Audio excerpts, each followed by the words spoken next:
Kan terlebih dahulu ini owner dari Coklat Dalem ya, Mas Wetnes Arya Yuda. Ini merupakan Chocolate Technology Officer sekaligus owner dari CV Dalem Mulia Mandiri. Beliau merupakan alumni dari Departemen Teknologi Pangan dan Hasil Pertanian, Fakultas Teknologi Pertanian UGM, angkatan tahun 99. Kecintaan beliau terhadap coklat ini dibuktikan dengan beberapa pendidikan, keterampilan yang telah diikuti, di antaranya Cocoa and Chocolate Processing Course di Ghent University, serta Cocoa Agroforestry and Post Harvest di Davao, Philippines. Beliau merupakan ahli di bidang riset, produk, dan inovasi. Hal tersebut dibuktikan dengan banyaknya coklat dengan flavor unik yang telah diciptakan oleh beliau. Ya. Beliau nanti bisa dilihat ini di dalam beliau ya. Flavor coklat tersebut bisa dibilang unik karena memadukan berbagai macam rempah, bahkan minuman tradisional seperti wedang bajigur juga menjadi salah satu varian rasa coklat yang diproduksi di Coklat Dalem.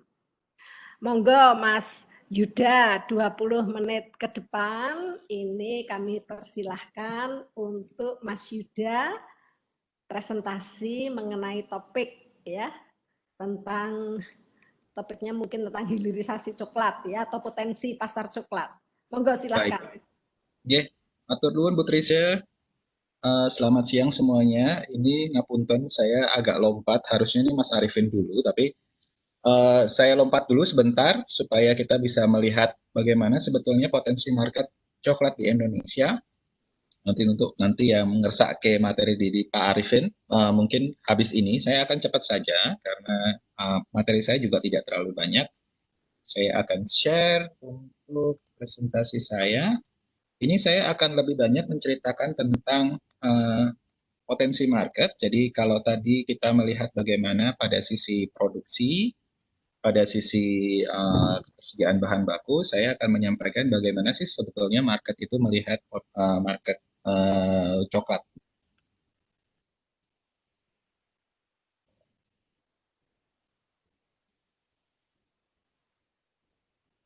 Apakah sudah terlihat?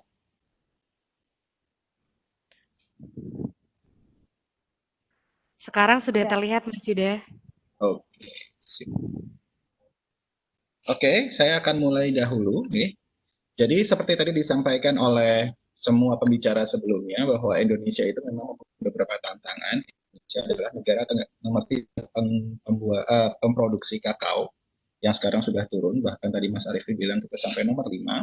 Ada data lagi yang kita bicara bahwa kita sudah sampai nomor 6, gitu saking turunnya. Dan kemudian 95% dari kakao Indonesia itu tidak mendapatkan post harvest atau pasca panen yang baik, dan itu juga cukup mengganggu pada sisi ending sebagai produk. Lalu kemudian punya tantangan juga bahwa petani kakao Indonesia itu umurnya rata-rata di atas 45 tahun dan tidak punya generasi penerus, seperti yang Mas Arifin sampaikan juga. Dan kemudian Indonesia sebagai negara penghasil kakao tidak dianggap sebagai negara yang menghasilkan coklat yang baik. Semua faktor ini kemudian menjadi complicated karena semuanya nyambung jadi satu. Sebelum kita ngomongin tentang market, maka kemudian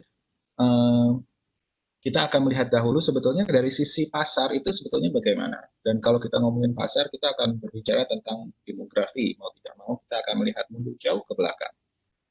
Indonesia adalah negara yang cukup besar, bahwa 3,5 ada penduduk dunia itu ada di Indonesia. 54%-nya atau lebih dari 50% itu berada di kota. Kota paling besar atau daerah paling besar yang padat penduduk itu ada di Jakarta. Milenial itu akan menjadi jumlah penduduk yang paling besar secara umur di Indonesia pada tahun 2021 ke depan. Jumlah penduduk Indonesia akan mencapai 273 juta dan sebagainya. jumlah laki-laki dan perempuan kira-kira akan sama, milenial akan kira-kira akan sampai pada umur produktif 15 sampai 64 tahun, kira-kira akan berada pada jumlah sekitar 60 sampai 70% dari seluruh demografi Indonesia. Kenapa ini penting? Karena ini kemudian melihat sebetulnya potensi market Indonesia itu seberapa besar sih. Gitu. Kedua, kita akan ngomongin tentang habit trend. Jadi Indonesia gara-gara pandemi COVID ini sebetulnya saya akan bicara karena ini mempercepat banyak hal yang seharusnya sudah akan terjadi. Jadi tren yang kita bisa lihat sejak tahun 2018 itu dipercepat dengan adanya pandemi COVID. Indonesia adalah negara yang sangat suka snacking. 3 dari 4 orang Indonesia itu snacking. Dengan adanya pandemi, snacking itu menjadi jauh lebih masif lagi gitu. Karena orang Indonesia kemudian terutama yang berhidup di perkotaan itu bahkan mulai mengurangi makan besar. Tidak lagi 3 kali dalam sehari, bahkan ada yang cukup sekali sehari untuk makan nasi, tapi sisanya snacking. Gitu. Indonesia sangat suka snacking, dan kemudian kalau kita ngomongin snacking, flavor yang dikenal itu cuma 3 di Indonesia. Asin ini bisa berarti garam, terus kemudian keju dan sebagainya. Manis, ini bisa berarti gula, coklat, dan lain sebagainya, dan pedas. Pedas itu berarti cabai, lada, dan lain sebagainya. Hanya 3 rasa itu saja, 3 rasa dasar yang dipakai untuk semua snack yang ada beredar di pasaran. Snacking di Indonesia gara-gara COVID ini menjadi maju juga secara timing. Jadi kemudian kalau negara lain, itu snacking itu dimulai setelah jam 3 sore atau periode sekitar jam 4 ketika perut keroncongan gitu. Di Indonesia snacking itu dimulai sejak jam 11.28. Jadi periode snack di Indonesia itu memang sangat maju. Maju periodenya maksudnya. Lalu kemudian ada future trend bahwa berdasarkan riset itu snacking gara-gara pandemi ini, snacking itu kemudian tidak lagi hanya sekedar untuk ngemil saja, tapi mereka berharap ada high quality dan healthy snacking. Jadi permintaan untuk snacking yang jauh lebih sehat ini juga muncul.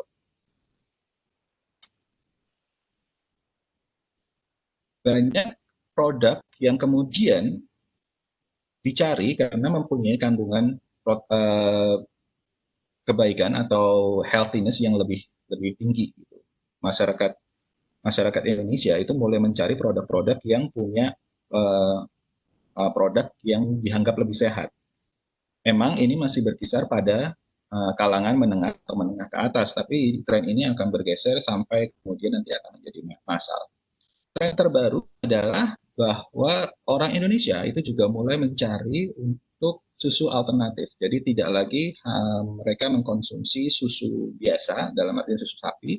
Kenapa? Karena ternyata dalam mikrobia usus itu, dalam pola konsumsi masyarakat Indonesia yang Asia, yang biasa makannya nasi, gitu, kita punya kecenderungan untuk muncul yang disebut dengan laktos intoleran. Laktos intoleran itu kemudian secara paling gampang itu perut akan terasa begah ketika kita meminum susu terlalu banyak gitu.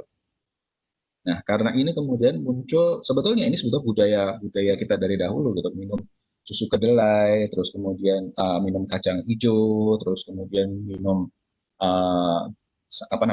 yang dari beras, yang air dari beras gitu. Kemudian itu pola-pola konsumsi yang kita lakukan sejak zaman nenek moyang kita, dan itu ternyata sekarang menjadi sebuah tren baru bahwa susu alternatif ini dianggap menjadi salah satu produk yang dicari oleh konsumen. Challenge yang ketiga, bahwa Indonesia gara-gara COVID maka kemudian mencari produk-produk yang punya umur simpan lebih panjang, yaitu produk-produk kalengan, sereal makanan, dan snack. Sekali lagi, snack ternyata menjadi habit orang Indonesia yang naik daun. Gitu. Kenapa kemudian yang dipilih adalah produk-produk yang punya umur simpan panjang? Karena ternyata gara-gara pandemi ini, orang akan mengurangi periode untuk datang ke pasar, mengurangi datang ke tempat yang ramai, sehingga kemudian produk-produk yang umurnya panjang ini akan lebih disukai pada periode pandemi ini. Kita akan bicara bahwa pandemi ini mungkin akan mengubah banyak sekali dalam kehidupan customer kita. Customer behavior akan sangat berubah, maka produk pun sebaiknya juga mulai mereverse ke kebiasaan baru. Kita tidak bisa lagi bicara bahwa pandemi ini akan kembali seperti dulu. Ya, ketika nanti ada vaksin, kita akan bisa kembali seperti zaman dulu ketika orang bisa berpergian kemana-mana, tapi setelah periode 1 tahun terakhir, customer behavior pasti akan berubah. Data berikutnya adalah 71% orang itu concern terhadap climate change. Jadi suhu bumi yang makin panas, jumlah produksi pangan yang terus menurun karena adanya climate change ini juga menjadi perhatian dari beberapa konsumen kita. Semakin produk yang punya environment impact yang makin bagus, itu makin dicari oleh konsumen ternyata. Market condition pada tahun 2020 sampai 2021 ini yang terjadi di Indonesia. Ini katalog dari Kementerian Perdagangan untuk ekspor. Oh, maaf, ini tahun 2019-2021, maaf, salah tulis. Nanti saya perbaiki. Jadi hasil ekspor itu menunjukkan bahwa biji kakao Indonesia itu ekspornya luar biasa meningkat banyak di sini. Biji kakao mentah, maksudnya belum diolah. Lalu ini periode tahun 2019 dan ini tahun 2020, ini datanya meningkatnya luar biasa. Lalu kemudian olahannya, itu baik mentega coklat dan mentega kakao itu tidak terlalu banyak berubah, tapi yang agak mengkhawatirkan adalah produk olahannya itu turun. Kenapa demikian? Karena ternyata premium produk untuk membuat coklat itu mulai diambil oleh negara-negara yang membuat coklat yang mempunyai market yang lebih premium. Contoh, biji kakao Indonesia itu sekarang lebih banyak diekspor ke negara-negara Korea, Iran, India, dan Cina. Itu adalah negara-negara yang paling banyak memberikan sumbangsih kenaikan secara persentase sebagai negara importir baru. Kenapa demikian? Ternyata premium produk untuk membuat pintu bar coklat itu naik di negara-negara tersebut. Negara-negara konvensional untuk tujuan ekspor seperti Belanda, Amerika, dan Jepang tentu masih, tapi ada signifikansi yang luar biasa dari negara-negara baru. Dan itu menandakan bahwa ada pergeseran tren bahwa untuk produk-produk yang berkaitan dengan premium coklat. Dari seluruh data yang saya sampaikan bahwa Bintu Bar ini sebetulnya adalah solusi dari banyak hal. Masalah kesejahteraan petani bisa dinaikkan dengan menggunakan konsep Bintu Bar. Tentu implikasinya akan banyak ke level petani, bagaimana sinergi antara petani dan pembudidaya coklat itu perlu diperbaiki. Lalu masalah kesehatan yang diharapkan ini akan dijawab juga dengan Bintu Bar, karena Bintu Bar relatif menggunakan bahan yang lebih sedikit, sehingga kemudian bahan tambahan pangan yang dalam tanda kutip dianggap membahayakan oleh konsumen akan jadi sangat berkurang, dan transparansi menjadi hal yang perlu diperhatikan. Lalu masalah isu climate change itu juga bisa dijawab dengan Bintu Bar, karena Bintu Bar itu bisa dipakai untuk sebagai mengabsorb karbon sebagai carbon sequester. Lalu kemudian penggunaan gula yang lebih rendah itu juga dicari, karena dengan Bintu Bar kita bisa membuat produk yang kadar gulanya bisa tergantung dengan pesanan market. Penggunaan susu yang berbasis nabati juga bisa dilakukan dengan proses Bintu Bar. Jadi Bintu Bar ini menjadi banyak solusi, tapi dengan banyak sekali challenge. Challenge-nya ada di mana? Challenge-nya ada di produk, bahwa produk Bintu Bar itu harus dilakukan dengan riset pasar dahulu. Karena kebanyakan kalau saat ini, itu Bintu Bar yang dilakukan itu berdasarkan supply driven. Jadi kita punyanya apa, maka kita buat itu, tanpa melihat pasar butuhnya apa. Kalau di sisi bisnis, maka sebaiknya itu yang dibuat pada sisi produk itu adalah sesuatu yang dibutuhkan oleh konsumen. Maka riset pasar menjadi penting sebelum kita membuat produk. Lalu distribusi, tentu distribusi akan menjadi problematik karena pandemi ini membuat banyak jalur distribusi menjadi terkendala. Memikirkan untuk membuat jalur distribusi yang jauh lebih efisien sekaligus menjangkau konsumen yang jauh lebih lebar itu menjadi PR yang luar biasa. Sales channel itu berarti kita harus melihat bagaimana produk ini sampai ke tangan konsumen. Dengan adanya pandemi, sekali lagi jalur distribusi terdisrupsi, maka sales channel ini mau nggak mau akan banyak berpindah ke jalur online. Dan jalur online itu sekarang menjadi sangat ramai sekali, sehingga untuk meyakinkan konsumen untuk mau mengkonsumsi produk Anda, itu menjadi challenge. Marketing, sekali lagi, marketing online ini menjadi challenge karena hampir sebagian besar, kalau boleh dibilang, karena 50% dari demografi Indonesia itu akan berada pada generasi milenial dan generasi Z. Jenis marketing tidak lagi bisa menggunakan jenis marketing konvensional yang hanya menggunakan satu jalur atau satu arah. Kita harus menggunakan konsep omni channel, dan itu akan menjadi satu tantangan yang luar biasa. Peluangnya apa? Secara umum, Indonesia coklat, mass coklat atau industri coklat itu tumbuh 3,2% per tahun. Ini datanya demikian. Tapi yang lebih keren lagi adalah premium produk untuk coklat, untuk bean to bar atau coklat yang mempunyai fungsi-fungsi tambahan, fungsi fungsional seperti probiotik, rendah gula, menggunakan susu nabati dan lain sebagainya, itu naiknya 7-9% per tahun. Dan untuk mencapai bisa masuk ke market tersebut, maka kita akan butuh banyak inovasi yang saya yakin Bu Trisha dan tim sudah melakukan banyak hal. Yang perlu kita lakukan adalah sinergi bagaimana kita bisa memastikan bahwa inovasi yang kita lakukan itu tepat sasaran sesuai dengan yang market butuhkan. Mungkin demikian yang bisa saya sampaikan, singkat saja karena kemudian masih ada Mas Arifin yang akan menyampaikan materi sebelumnya.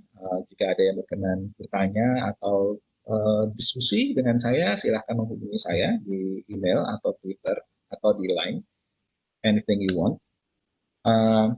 Matur nuwun atas kesempatannya untuk pagi ini yang luar biasa saya bisa sampaikan ini. Terima kasih Mbak Dina. Saya cukupkan. Terima kasih.